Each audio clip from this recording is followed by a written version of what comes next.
Chancellor, the Vice Chancellor, the members of the Governing Council of the University, students, faculty, and guests. First of all, I am very, very grateful to the Chancellor and the Vice Chancellor of this university for their kindness in bestowing the honorary degree on me. I am very grateful to them for their kindness, their courtesy, and their generosity. I would like to say that I would, in the future, work harder and hopefully smarter to deserve this kindness, this generosity, and this courtesy. I would also like to congratulate the founder couple and their children, as well as the Vice Chancellor, the Registrar, and others on an extraordinary journey they have started in enhancing the educational strength of India. For the first time in the last 300 years, this generation of Indians have received some respect and some recognition from the world at large. India occupies the high table in several fora. There's a lot expected from India. The country has been growing pretty admirably in the last decade or so. Therefore, at this point of time, it is extremely important that we strengthen the educational foundation of the country. We need to build lots of power plants, thousands of kilometers of roads, many airports, many ports, many factories, and you name it. Therefore, for a country like India to consolidate on the wonderful progress that the country has been making, the need of the day is to create engineers who can add value to the country. That's exactly what the VELTECH University is doing, and therefore all of us must be grateful to them. While doing this extraordinary stuff, I have no doubt at all that they realize the importance of creating good quality engineers. As McKinsey consulting company has published, hardly 25% of Indian engineering graduates or employable. In other words, their ability to use all the theoretical knowledge they learn in the class and solve problems in the real world around them once they leave the portals of this institution, or for that matter any institution, is suspect. So therefore the challenge that the Vice Chancellor and his people have before them is very clear, and that is, how do we make sure that our youngsters understand the basics of what they are taught in the classroom? How do we make sure that our youngsters use this theory to understand the phenomena in real life around us? And how do we make sure they indeed use all the knowledge that is important in the classroom to solve problems and make the country stronger? While your teachers can do a lot to help you in this task, remember that they can only do so much. They can take a horse to the water, but they cannot make the horse drink that water.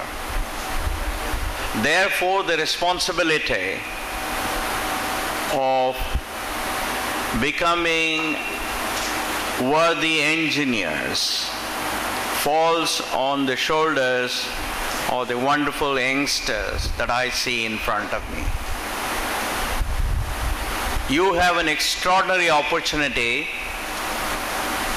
to consolidate on the wonderful gains the country has made. I did not have, I don't think Dr. Rangarajan had when he was your age, but you people have. Therefore, that opportunity translates to a tremendous sense of responsibility. And if you want to discharge that sense of responsibility, it requires you youngsters to work hard, to work smart, to be disciplined, to be determined, to have high aspirations, and make extraordinary things happen.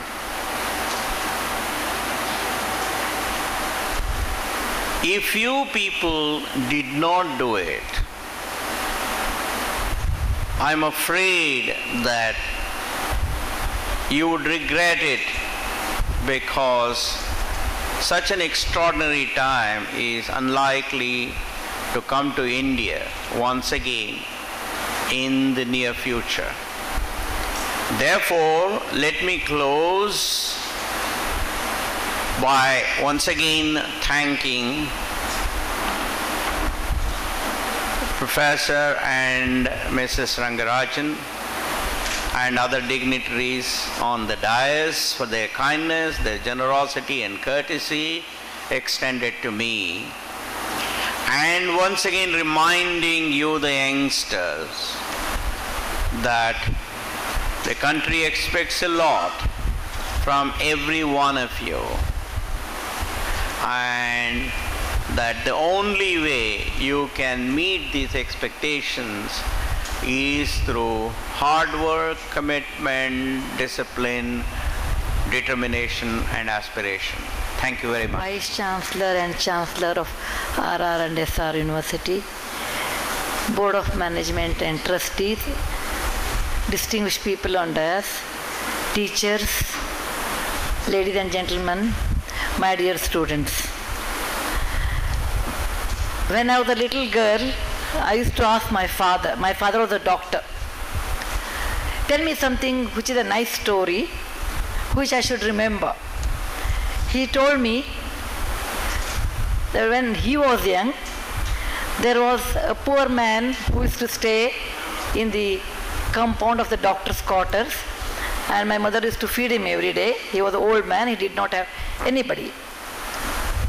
Every day morning he will get up, he will go to the roadside and he will plant neem trees and come back and have dinner and sleep. I said it's not a big story, it's a very simple story. What is great in that? An old man goes to plant a neem tree and comes back and sleeps, and my mother feeds. He said, "Beta, you have not understood behind that. The old man did not have anybody and he did a fantastic job.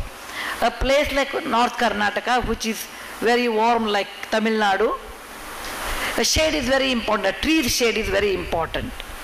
An old man who did not have anybody thought it is better to plant a neem tree and mango tree so that it is useful."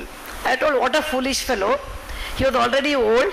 Even though he plants mango tree and neem tree, he will not be able to eat mangoes. He will not be rest below the shade of a tree, neem tree. He said, that's what you think. A truly philanthropic person does the work not because he or she should enjoy, someone else should enjoy. That is the reason I want to tell you this, a fantastic story. If you travel a particular village, my father told me where he stayed, if you see any mango tree and a neem tree on the roadside, think of the old man whose name nobody remembers today and who did a great work, a philanthropic work for others. He might not have got any award the way other people get, but he has done a great job. It was my first lesson when I was a kid.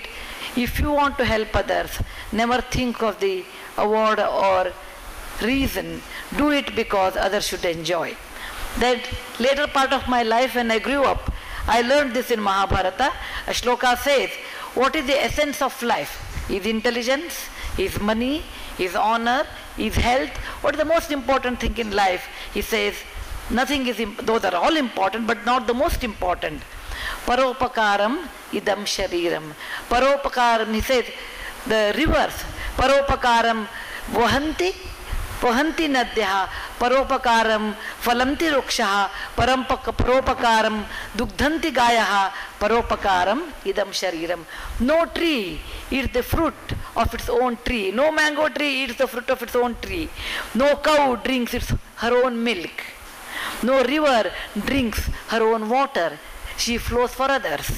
So, as a human being, your life should be dedicated for the betterment of the society. Not that I will have a diamond earring, my daughter will have a diamond earring, my great-granddaughter will have. That is only a samsara. More than samsara is paropakaram idam shariram. Whatever makeup you do, whatever dress you wear, whatever flower you wear, you don't look beautiful if you do not have education. Our ancestors say, whatever you do, Keyu Rana Vibhushayanti Purusham, Harana Chandrojwala, Nasnanam na Vilepanam na Kusumam, Salankrita Murdhwaja. He says, you make beautiful hairdo, wear great flowers, wear a silk sari, have a lot of gold, jewelry, everything.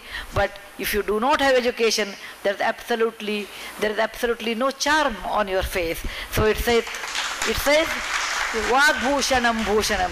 The Bhushana for a man or a woman, it is not meant not for a woman, it is meant for men also. It is not what you possess in life, what education you have, that makes you very confident, very bold, in a proper way, and the best way, the best tool in life to go ahead. Dr. Rangarajan and Srimati Shakuntala Rangarajan have built this a great institution because they have only 3 daughters. Not that 3 daughters have to be educated here. There are 1,000 daughters here. They should be educated. Please remember, they have led a life. Paropakaram idam shariram. Paropakaram vahanti nadyaha. Paropakaram Dugdhanti gavaha paropakaram phalanti rukshaha. Please understand, their sacrifice is helping thousands of girls.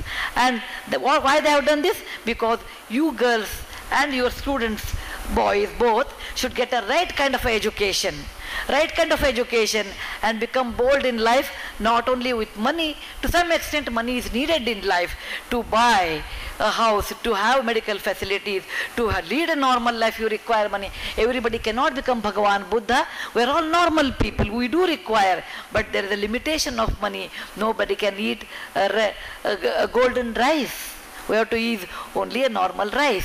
What sacrifices they have made so that you have a better life. Great people are those, they sacrifice that the next generation should be better than them. And I really congratulate the couple and their children. They have given such an opportunity to the next generation. Please understand that. And all children, I will tell you, when you finish your degree, you go outside in the market, you do not have a syllabus. You do not have a teacher. Your syllabus is, every day there is an examination. There is no semester system. Every hour is an examination. When you go out in life, you should be well equipped with education, communication, good values of life. Then only you can fight the situation. It is the marks alone will not help. It is the connection alone will not help. It is the money will not help. If you are confident and you can tackle any difficult situation, and given set of circumstances, if you do your level best, then you are a rank holder. Please remember, every day is an examination. Every day there is a fight. When you go for the examination, you should be prepared. So, you should be prepared with courage, confidence, compassion, and good communication. And those things you can get only in college like here, where you have all the facility. Please make use of all this facility. Bring glory to your parents, to your family, and the alma mater which has done so much. The kind of fees you give, the kind of money they spend is never equal. It's much more than that. Their sacrifices should be remembered, and you should lead a life like them when they grow up. Thank you very much for giving me this opportunity to express my ideas, and also an award which I really do not think I deserve it. But thank you once again for your kindness. Jai Hind.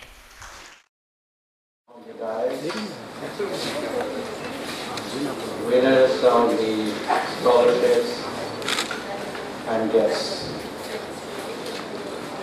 This is not a time for words. This is a time for celebrating the action of Professor Rangarajan. This is all about how an individual who is altruistic, an individual who is bothered about the society, an individual who is bothered about those who are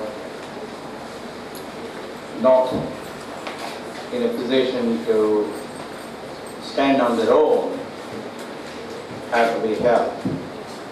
Therefore, I congratulate Professor Rangarajan and every other member of his family, as well as everybody else connected with this university for this extraordinary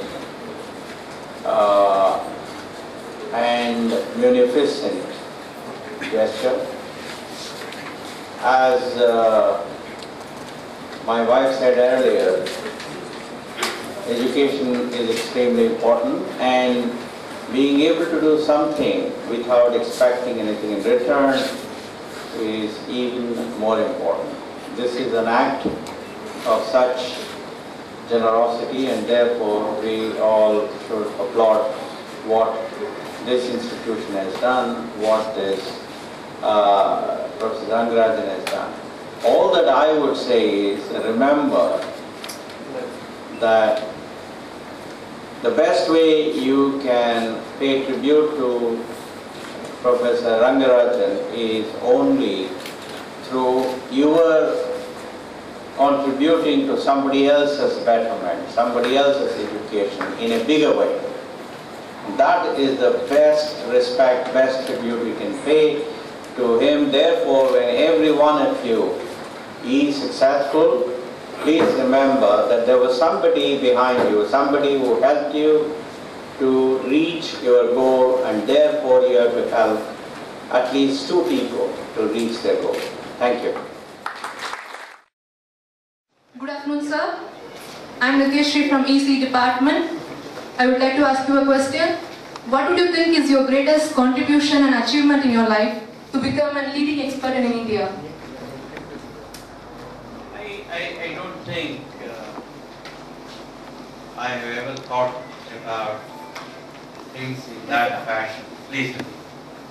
Thank you. It's very, very important to be humble about whatever little you have done.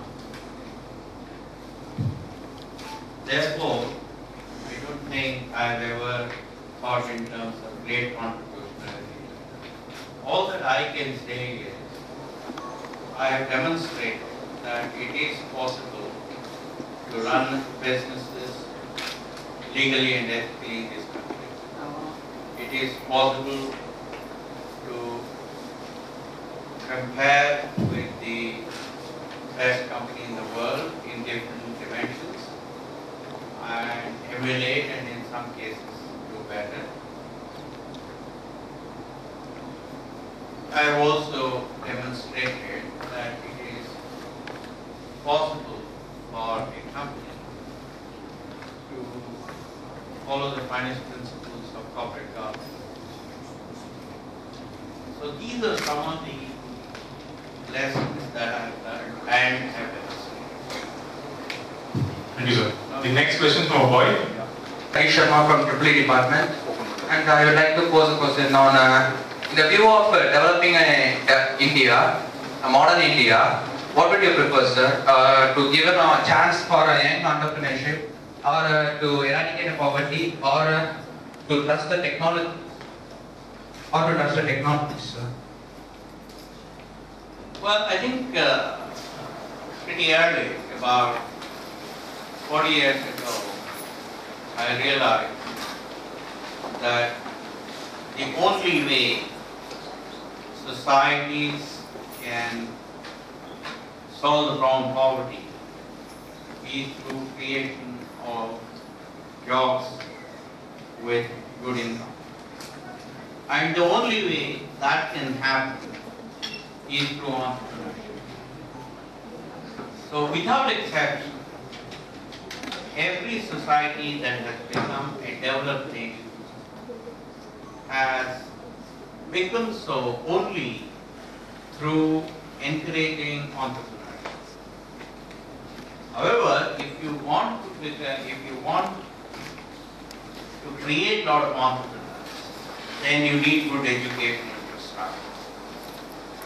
So therefore, I think if a country wants to become a developed nation, if a country wants to solve the problem of poverty, it should embrace good quality higher education and it should encourage entrepreneurs.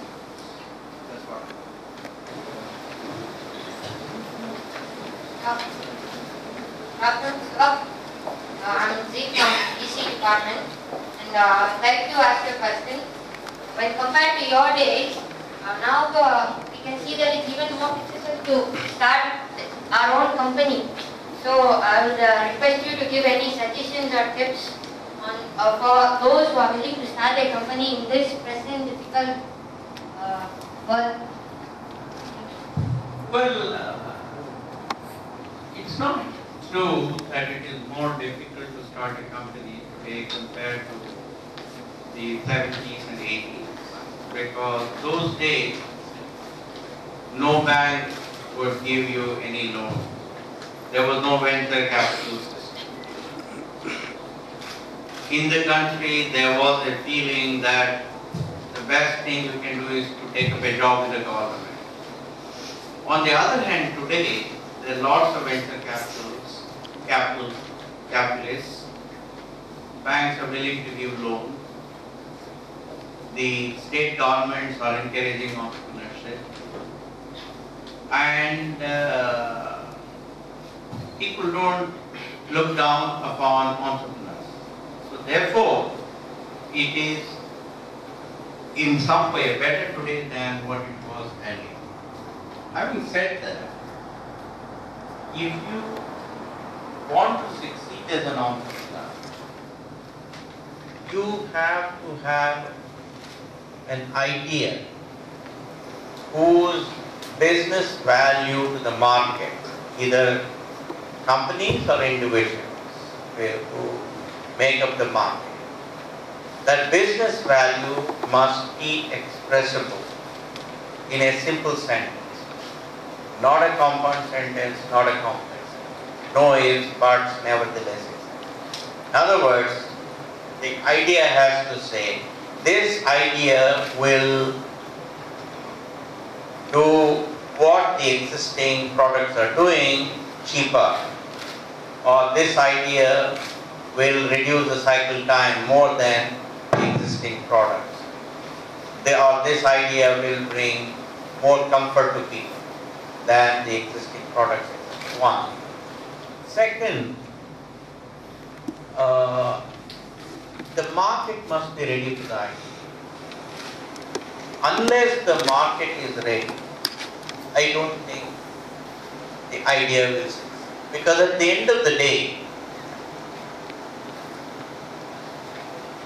only when somebody is willing to pay you money and buy your product, then your product is worthwhile. Otherwise, the product has zero value. So therefore, the market must be ready. Third, you must bring together a team that has mutually exclusive and collectively exhaustive set of skills, expertise and experience. What that means is, you have to bring together people who understand technology, people who understand market, people who understand finance, people who understand human resources development, etc., etc. Fourth, entrepreneurship is all about deferred gratification. It means it is a lot of hard work and sacrifice today with the hope that tomorrow will be better. Tomorrow will bring a lot of fortune. So therefore, it requires these people who come together with mutually exclusive and collectively exhaustive skills, expertise and experience to have an enduring value system. I think if you satisfy these, then venture capitalists will give you money. This is what you need to have. Thank you so much, sir. Electrical engineering, AAA. My question is, can you please justify anti-nuclear power and can you just give us some good comments over it? So it will be very useful for us, my friends. Well, I think if, first of all, nuclear power or generation of power through nuclear fuel does not enhance the carbon content in the atmosphere. Let's remember. That's very, very important. Second, there is a lot of nuclear material in the world. India does not have, but we are trying to do some work on getting certain forms of nuclear raw materials. There are a lot of nuclear materials in the world which can be used for power. Third,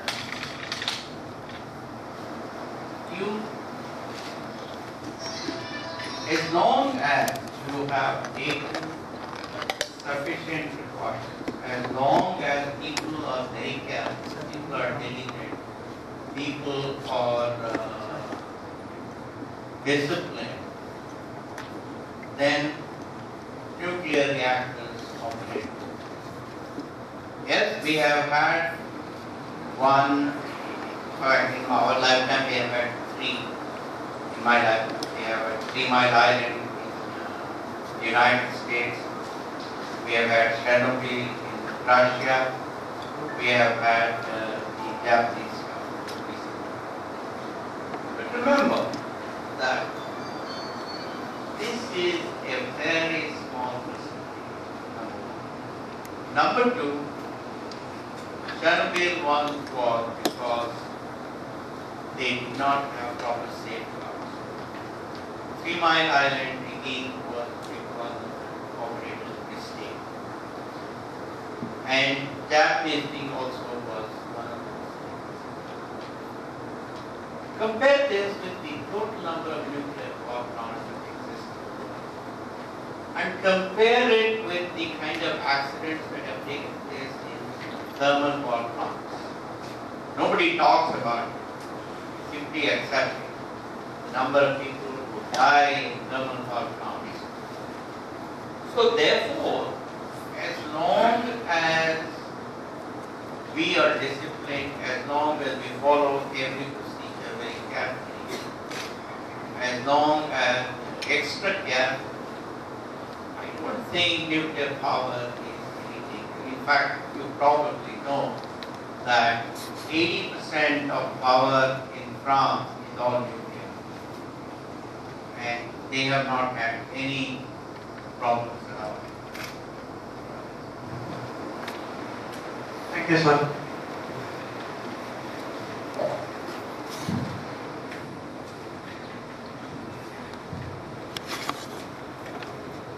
Good afternoon, sir. I'm Shruti, doing my 3rd year civil engineering at Vail High Tech. My question for you is, what one mistake you have witnessed in an engineer to commit frequently and how to correct it? Well, first of all, we recruit, last year we recruited 25,000 engineers. It's a lot. So, and we have recruited about 200,000 engineers so far. So we have some expertise, some experience. The biggest problem that our engineers have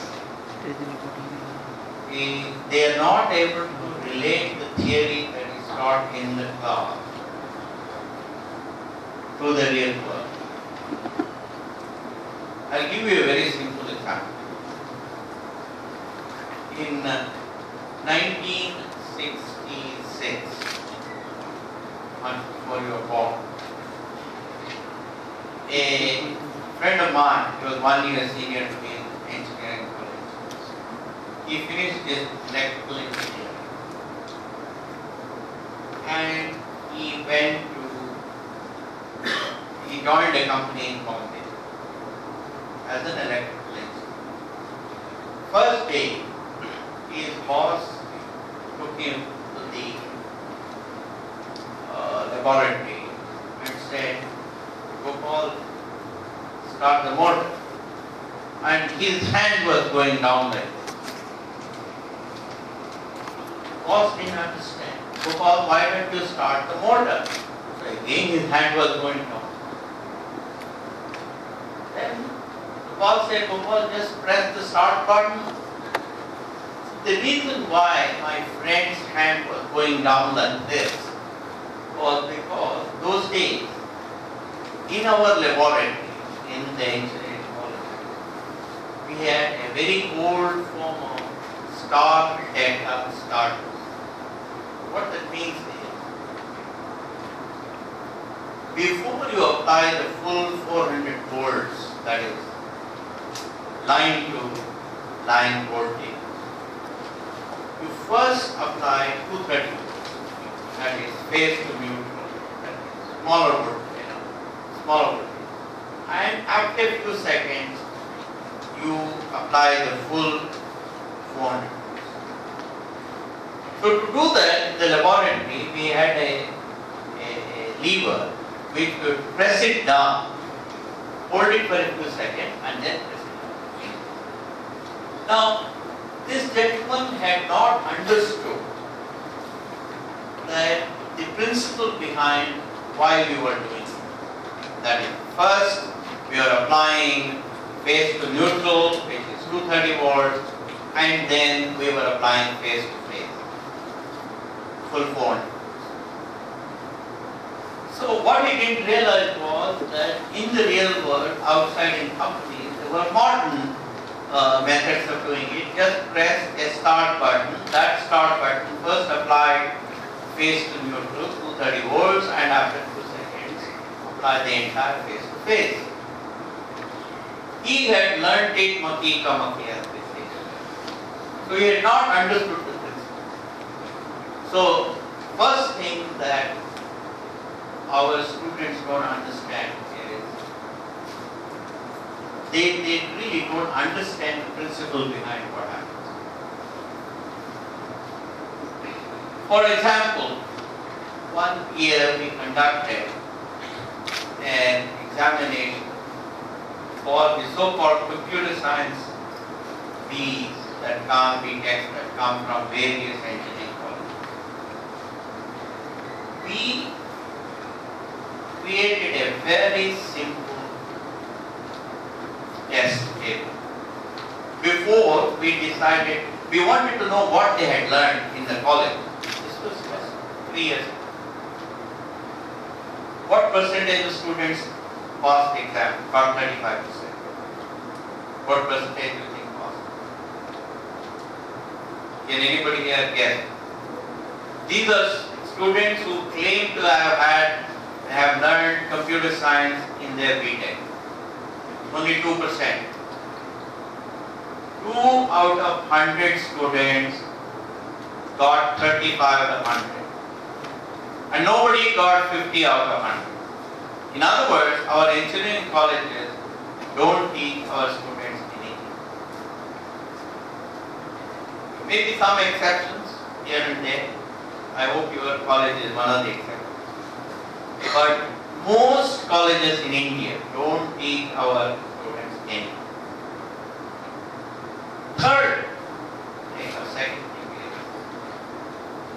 is the ability of our engineers to speak simple and correct or grammatically correct sentences is just not there. Most of the students that we taught cannot complete a simple sentence, correct, which is grammatically.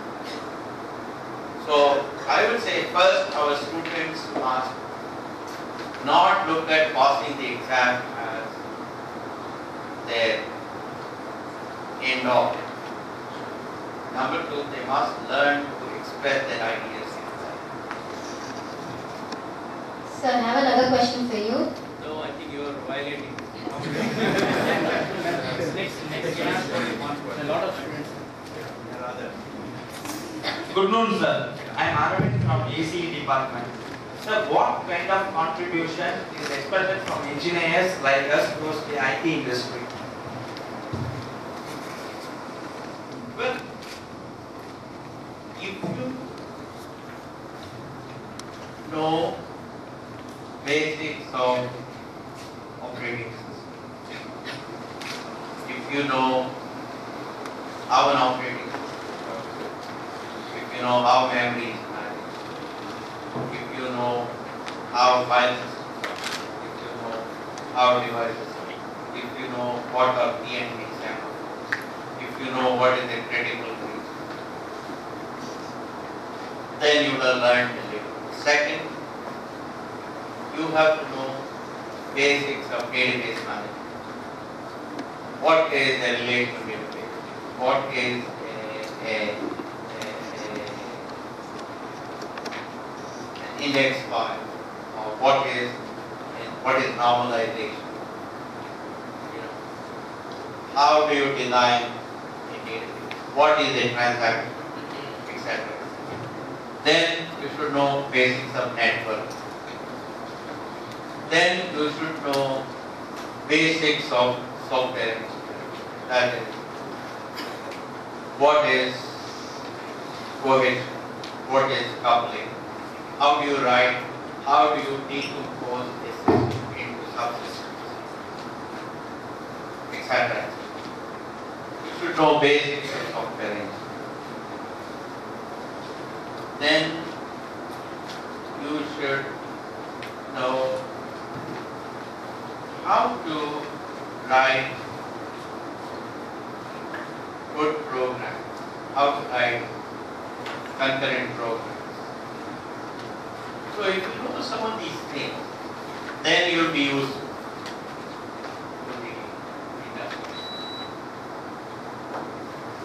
Thank you, sir.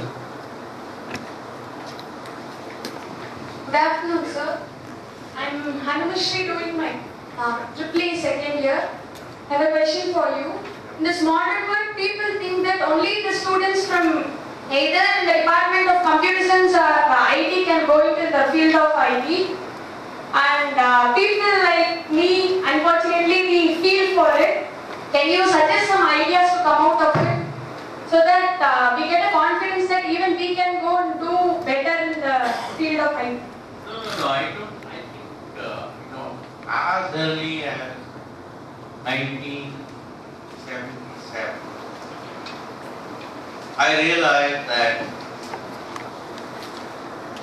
you do not need a degree in computer science to become a successful software person. Therefore, all that you need to be a successful software person is algorithmic thinking and problem solving capabilities. Therefore, I started recruiting civil engineers, marine engineers, electrical engineers, mechanical engineers, etc. Today at Infosys, we don't find that the so-called computer science fellows know anything. Because I told you, remember we conducted the test, only 2 out of 100 got 35.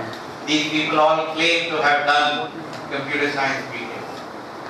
So we don't expect when out of 25,000 people, probably maybe 2,500 of them may have a degree in computer science, but they also don't know anything. Only 1 or 2% of them would be able to pass our test. So rest of them, we look for basic learnability, that is the ability to extract generic inferences out of specific instances and using them in new unstructured situations. Second, we look for algorithmic thinking. As long as they can do that, we think that we have a 8-month-long training program in our Mysore facility. And we take them through a very tough training program. So I don't think you need to worry at all about the fact that you have not done so-called computer science, because anyway, 99% of so-called computer science degree in India, they don't know anything about computers. So don't worry.